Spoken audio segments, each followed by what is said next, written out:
Circuits of the Ancients, Episode 10, Beyond the Visible. What if what we see is only half the story? The circuits of the ancients were never limited to stone, water, air, or metal. They extend beyond the visible into currents, plasma, magnetic fields, and consciousness itself. The body, the temple, and the earth form a single continuum, a living network where matter, energy, and thought converge. Blood, plasma, breath, neural firing, and magnetic fields mirror underground channels, turbines, wind shafts, and water flow. Every element interacts, amplifies, and resonates in ways most modern observers cannot yet perceive.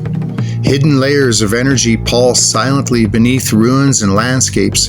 Piezoelectric quartz, conductive metals, and geopolymers store charge. Tunnels, chambers, and vents direct flow. Air currents and water movement generate motion and torque, and human intent, breath, and ritual synchronize oscillations across scales. Plasma arcs, subtle luminescence, and magnetic alignment reveal that energy is neither static nor localized. It is dynamic, responsive, and self-organizing, integrating the body, the material, and the environment. The ancients knew that consciousness itself could modulate these currents, acting as both observer and operator in a living machine. Alchemy transforms matter and energy. Human tissue, bone, plasma, and ashes of matter interact with geopolymers, chemicals, salts, trace metals, elements, and water to enhance conductivity, resonance, and energy storage. Urea, carbon, and mineral catalysts initiate chemical reactions that persist over centuries. Stone and metals become conduit and resonator. Water becomes both carrier, batteries, and amplifier. Air becomes capacitive, responsive, and dynamic. Motion, vibration, and intent generate feedback loops where energy moves from body to material, from environmental flow to structure and back, endlessly cycling in coherent, self-reinforcing circuits. The ancients encoded systems of hidden, high-order energy management. Standing waves in chambers, harmonics tuned to human frequencies, magnetic field alignment to geomagnetic and celestial axes, water flow as conductor, turbines as amplifiers, and ventilation as capacitive distribution. Every gesture, footstep, or breath could activate latent power. Every tunnel, canal, and chamber was an interface, a node connecting human, machine, and earth.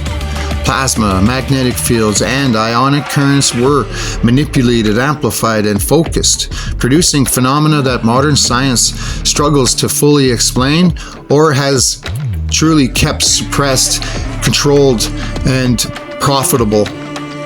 Even those metal clamps we see linking megalithic blocks weren't just for structural strength, they were part of the circuitry. By bonding stone to stone, they created conductive bridges that let currents move, equalize, and flow through the structure.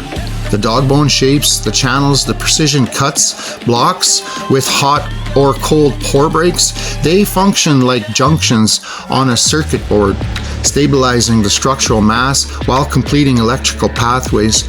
The walls weren't just built, they were wired and grounded. Environmental forces were integral. Wind, water pressure, and natural resonance of stone and earth became part of the circuits, synchronized with human motion and intention. Energy did not merely flow, it interacted, amplified, and resonated, creating conditions where light, sound, vibration, and plasma became tools of transmission, storage, healing, and transformation. The temple and its networks were alive, a coherent system extending beyond ground, below, and into the surrounding environment. Humans were nodes, initiators, and amplifiers, aligning themselves with the universal circuits. Beyond the visible, speculation becomes insight. Could consciousness itself shape magnetic fields, plasma currents, and energy storage?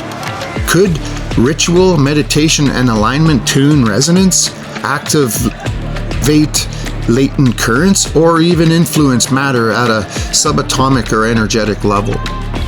The ancients may have glimpsed this frontier, encoding systems to harness body, material, and environmental forces in ways still beyond modern replication, or suppressed. Their circuits were not only functional, they were predictive, adaptive, and integrative, a blueprint for interacting with reality itself. The series concludes here, but the circuits remain active, awaiting perception and alignment. The body, the temple, the underground, the air, the water, the earth, and consciousness itself are nodes in an infinite lattice of energy, motion, and transformation. Every pulse, every breath, every vibration participates in the living network, completing loops that amplify, store, and transmit energy across scales. The circuits of the ancients endure, hidden in ruins, resonating in plasma, and encoded in matter, inviting discovery, attunement, and mastery. The first temple was within the human body. The second existed in stone and machines. The third spread underground. The fourth flowed in wind and air. And the fifth, the final frontier, is beyond the visible, in plasma, magnetic fields, and consciousness itself. To rediscover, align, and awaken these circuits is to step into a continuum where energy, matter, and thought converge, revealing the full scope of an ancient understanding and its boundless potentials.